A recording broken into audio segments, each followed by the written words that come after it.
Chapter 10. It was weird.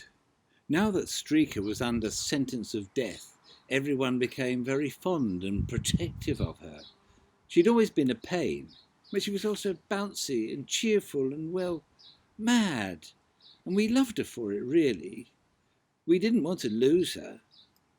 Mum and Dad spoke to her nicely, and her predicament united us as a family. We fumed about the unfairness of it all and wondered if there was a European court of doggy rights. Dad even gave her extra meals. It didn't change the way she behaved, of course. She was still pandemonium with 4 legs, a tail and a woof attached. We were all very worried about her. I was scared to take her outside. I thought that Sergeant Smug or Charlie or their Alsatians might pounce on us at any moment. Tina and I both felt pretty depressed. The holiday was almost over, and it seemed inevitable that we would either get arrested or shoved in a bath full of frog spawn and other assorted gunge. However, Streaker had to go out sometimes, and we went slinking up to the field in the evenings, hoping to avoid the Smugs. Then, 2 days before the end of the holiday, I discovered a ray of hope in the field. Actually, it wasn't exactly a ray of hope, it was a small heap of junk that somebody had dumped at the edge of the field. There was some old stair carpet, bits of wood and some metal cylinders. I've no idea what the cylinders had been used for, but as soon as I saw them, I got the most amazingly brilliant idea ever. I grabbed Tina by the shoulders and stopped her. "It's okay," I shouted. "We shall never have to walk Streaker again." "Has it got anything to do with mobile phones?" asked Tina. She has so little faith in me. "No," I said, seizing a couple of metal rollers. "We're going to build a dog exercising machine." "A what?" "A dog exercising machine for exercising the dog." "Yes, I know what a dog exercising machine is, Trevor. How do you plan to make one out of stair carpet?" "First of all, you have to say, 'You're clever, Trevor.'" "You're very clever, Trevor. You're the most clever Trevor ever." "I know. Listen, we put these metal rollers at each end of these wooden planks. The planks will hold the rollers in place. We loop the stair carpet round the rollers. We make the stair carpet move round and round. We put Streaker on the carpet and it makes her walk, and we don't even have to leave the house." I have to admit that there are times when I astonish myself. I'm not big-headed or anything, at least I don't think I am, but the more I considered this idea of mine, the more I realised that it was mega fantastic. Not only would Streaker get exercise, it would all take place indoors, where the Smugs couldn't get her and where she was safe. There was no dog food involved, no mobile phones. Even my parents would be impressed, possibly, although I decided I wouldn't tell them right away. Have you ever noticed how your brain plays tricks on you? I mean, you'd think that by this time I would have known that none of our ideas had worked so far the way we had expected, and we had spent most of our time at the local police station as a result. Tina didn't exactly look overwhelmed. There was obviously a snag as far as she was concerned. "How do we make the carpet go round?" she asked. I grinned and felt all warm inside. This was the most mind-blowing bit of my entire plan. "Easy. We use my mum's exercise bike." "You what?" "We use my mum's exercycle. All we have to do is connect the back wheel to one of the metal rollers, get on the bike and pedal." Tina whistled. I knew the idea would bowl her over. It was so beautifully simple. "That's really clever, Trevor," she admitted. "Won't your mum mind?" "She won't know. She's gone to aerobics. Then she does circuit training. She won't be back until the next millennium. Dad's up at the golf club. By the time they get back, it will all be working like a dream." We collected all the bits we needed and hurried back to my house. Streaker carried the roll of stair carpet in her mouth. If only she knew what we were going to do with it. The first bit was easy. We fixed the rollers at either end of the 2 wooden planks. Putting the carpet round was a bit more awkward. I cut it to the right length and we both sat there and stitched the 2 ends together to make a continuous loop. Connecting Mum's exercycle to one of the rollers was not simple. We tried using string, but that kept breaking. Then I had an idea. I told you I'm an ideas man. I had been in the car with Mum once when the fan belt broke. Mum did this really clever thing. She took off her tights and used them to make a replacement fan belt. It worked well enough for us to get to the nearest garage. Tina didn't think my mum would be too happy about me using her tights. She's got hundreds of pairs, I said. She could put them on a giant centipede and still have lots left over. You hold this while I tie a knot. And that was that. We had finished. We stood back and admired our machine.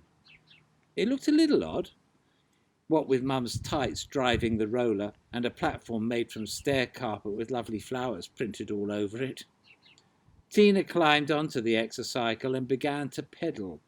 The carpet started to roll. It works! Brilliant! It works! Quick! Where's Streaker? The unsuspecting dog was fast asleep in an armchair. That was pretty astonishing too. She must have worn herself out in the field. I pounced on Streaker, carried her through to the dog exercising machine and put her on the roller track. She jumped off. I grabbed her and put her back on. She jumped off again. It's no good. She won't stay there. Stay there.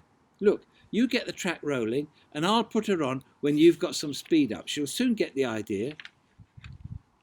Tina began pedalling and shortly the rollers were whirling and the stair carpet was clattering round and round. I hovered over the track, holding Streaker, waiting for the right moment. A bit faster, I yelled. Tina crouched over the handlebars and began to pedal as if she was in a Tour de France time trial. The carpet became a brown blur as it trundled round faster and faster. The moment had come. Chapter 11. Walkies, I cried, and dropped Streaker onto the whirring track. There was a startled yelp as Streaker was caught by the carpet and hurled backwards at high speed. She shot off the rear of the track, whizzed out through the door, rocketed across the kitchen and ended up with her backside rammed in the open front of the washing machine, which luckily wasn't switched on. Streaker fixed me with a bewildered gaze as if to say, how on earth did I get into this position? Her front paws were firmly on the ground, but her back half was even more firmly wedged in the washing machine. I ran over and tried to pull her out as gently as I could, but Streaker was jammed there like King Arthur's sword in the stone. Now what?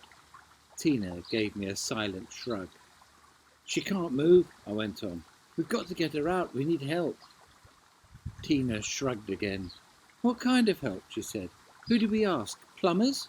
A garage? Fire brigade? Fire brigade. I leapt to the telephone. They get cats out of trees and things, don't they? Maybe they get dogs out of washing machines. It seemed the logical answer to me. The fire brigade could toddle around and they'd have Streaker out in a jiffy. However, this was where we hit our next little problem. I wanted to ring the fire station and have a friendly chat about stuck dogs, but you can't ring the fire station without dialing 999. The telephone was answered immediately and I kept saying, look, this isn't an emergency, but... And then the next thing we heard was dee-doo, dee-doo, dee-doo. Talk about embarrassing. 2 fire engines screeched to a halt outside, and moments later the house was full of firemen racing around, uncoiling hoses and dashing upstairs, waving axes, ready to break down any doors. Where's the fire, lad? Asked the chief fire officer. It's not exactly a fire, I murmured. It's more like a dog stuck in a washing machine. And I pointed out Streaker. The chief fire officer was very good and he sized up the situation at once. Right, lads, he bellowed. We need cutting gear and pliers and the grease on the double. Got a bit of a doggy problem here. Take care, don't hurt her. Tina peeped through the front window. "You've got lots of nosy neighbours, haven't you, Trevor?" It was true. The street was lined with about 50 people, all ages, all colours, all sizes, and all staring at us very hard and muttering amongst themselves. In the middle of all this, Mum arrived home. 2 fire engines were blocking the road in front of her house, with their orange and blue lights flashing furiously. Hoses dangled from every window, and firemen were running in and out of her front door. She came racing in, making even more noise than the fire sirens. "Where's the fire? My house is going up in flames. Is everyone safe?" The chief fire officer tried to calm her and helped her to an armchair. "Don't you worry, madam. There's no fire, but your dog's stuck in your washing machine." "Streaker?" cried Mum, leaping up at once.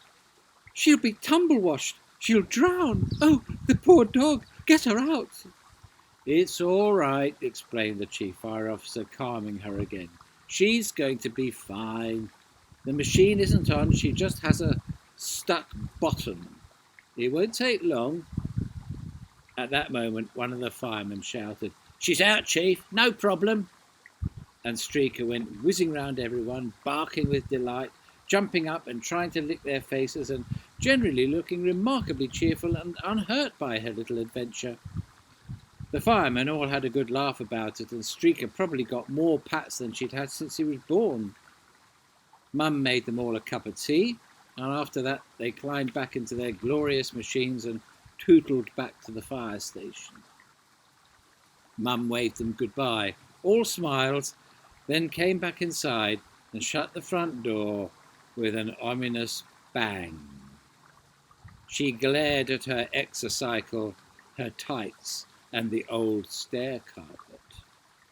I could tell she knew there must be a connection between this weird contraption in the front room and Streaker getting jammed in the washing machine. "Right then," she hissed. "Let's hear it, Trevor, and it had better be good." My heart sank. Rather like the Titanic, only a lot faster and with no survivors.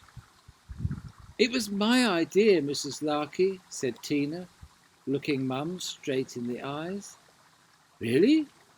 Mum sounded as surprised as I was. What was Tina up to? I knew better than to own up at this point. It was best to let Tina get on with it. "I suggested we built a dog exercising machine." Mum glared at the stair carpet. "A dog exercising machine," she repeated. "Using my best tights?" Tina nodded. "I pedalled a bit too fast and Streaker fell off and got stuck." "We couldn't get her out," I butted in. "We were worried about her, so we called the fire brigade," Mum finished off for us. For several moments she just stared at the contraption we had built. She took a deep, deep breath and sighed. "I think you have both been very silly. Still, at least it wasn't the police this time. Now clear up and get my exercycle put back the right way. You owe me a pair of tights, Trevor Larkey." She went huffing off upstairs to get changed. I looked at Tina with relief. Phew, that was close. Why did you tell her it was your idea? Tina gave a little shrug. "How many friends have you got, Trevor?" she asked. I was a bit taken aback. "Friends? I don't know. I've never counted. Not all that many, I suppose." "How many?" she insisted. I thought about that for a few moments. "I know quite a few people," I stalled. I didn't want to say any more. It was too embarrassing. Tina folded her arms. I could feel her eyes drilling into me. "I don't mean people you know. They don't count. How many friends?" "Boys or girls?" I asked, still stalling as much as possible. "Either. Both," Tina answered. My face was burning. It must have been bright red. "One," I admitted. "Me?" asked Tina. "Of course," I snapped. She gave me a quick sideways glance. "That's all right then," she said quietly. What was all right? What was she going on about? Anyhow, parents are never nearly so cross with other people's children, she continued, matter-of-factly. It's something I've noticed. Your mum would have gone on shouting for ages if she thought it was your idea. As soon as I said it was mine, she calmed down and went away. I sat there stunned.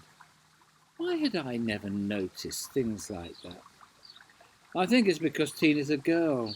Maybe girls notice things like that. Well, that's what I think anyway, and it's the only explanation I can think of. Mind you, I was just about to be more stunned than at any time in my life, before or since. Chapter 12.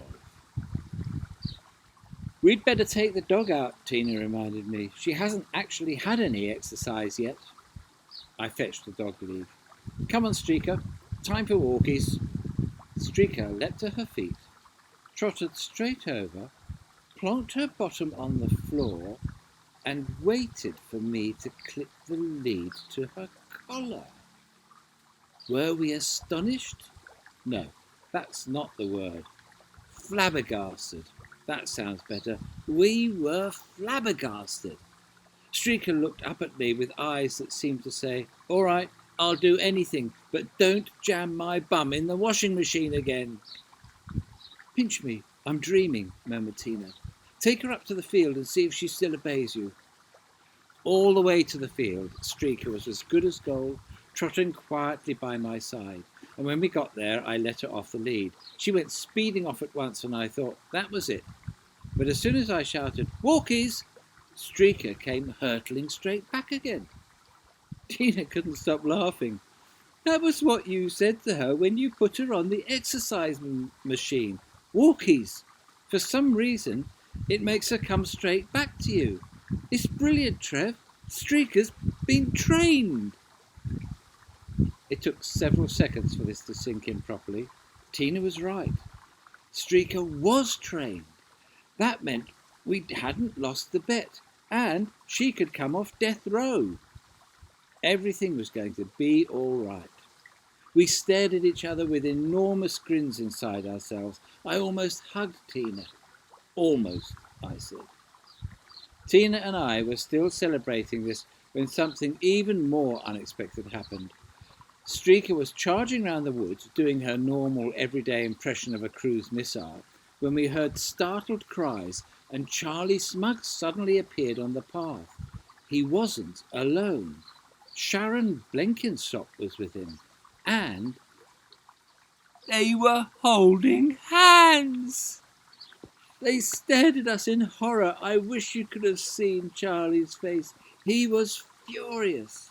He was scared. He was worried. He was embarrassed. He wanted to die, and all at the same time. He hurriedly let go of Sharon's hand, but it was too late. We had seen everything. Hi, Charlie, said Tina, ever so sweetly. Got yourself a girlfriend? No, I haven't. His face was getting very red. Charlie, cried Sharon, punching his shoulder. You said... Tina and I had to bite our lips to stop ourselves from shouting out loud. Charlie's eyes narrowed to dangerous slits. If you breathe a word to anyone, I'll kill you both, he threatened. It was your pesky dog's fault. My dad says she should be put down. She's uncontrollable. Just at that moment, Streaker went whizzing past. Walkies, I shouted, and she came racing back, skidded on all fours, and sat obediently by my side. She's no trouble, I said. I've trained her. Charlie's face turned white. I don't believe it, he said hoarsely. You better had, said Tina. We've won that bet, Charlie, and that means that you've lost, and that means that you've got to wash in the old tin bath. Oh, no. There was no way Charlie was going to let this happen. He pulled himself up to his full height. He knew there was no way we could force him into that bath. Oh, yeah, he sneered. Who's going to make me? You two wimps. You've got to be joking. Charlie was right, of course. We had no chance of getting him into that tub unless he got in himself, and he wasn't going to do that in a million years. It was a bet, said Tina, and you agreed to it. Get lost. Tina folded her freckled arms across her chest and sighed. Well, I'm afraid that leaves us no choice. We shall just have to tell all your friends that we saw you in the woods holding hands with Sharon Blenkinsop. Charlie! Squeaked Sharon, hands to her mouth in horror. You wouldn't, spluttered Charlie. Of course we would. We had a bet, Charlie, and we won. Either you get in that tin bath, and don't forget to wash your hair, I added, or we tell your pals that you've got a girlfriend. Lover boy. Charlie caved in. He was completely crestfallen. It's the last day of the holiday tomorrow, Tina went on. You can have until then to decide. See you tomorrow, Charlie. Tina and I set off home. I shouted, Walkies! And Streaker came bursting out from the grass and trotted home with us, tail wagging cheerfully. If I'd had a tail at that moment, mine would have been wagging like crazy. Dad had just got in and we showed him and Mum how obedient the dog was. They were pretty amazed, of course, and why not? It was amazing. Mum handed over the £30 and said it was worth every penny. I reminded her that I owed money for the dog biscuits and her tights and the phone bill. She told me to forget it. The dog behaved herself, and that was worth a fortune. Even Dad gave way eventually, but that was only because he had brought home a new golfing video, 50 classic golf shots. I ask you, bring on those tanks. And he wanted some peace and quiet so that he could sit down and watch it.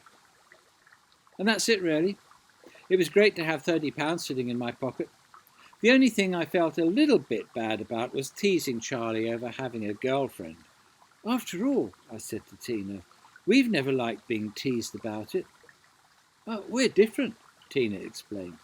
Charlie didn't want anybody to know about him and Sharon. So, well, we don't mind, said Tina, giving me her ever-so-sweet smile. I like being your girlfriend, and I don't care how many people know. I was thunderstruck. I suppose I should have seen it coming. I thought, no, please, not this, not after everything I've been through. Tina began to sort of lean towards me. I think it was the first time I'd ever moved faster than Streaker.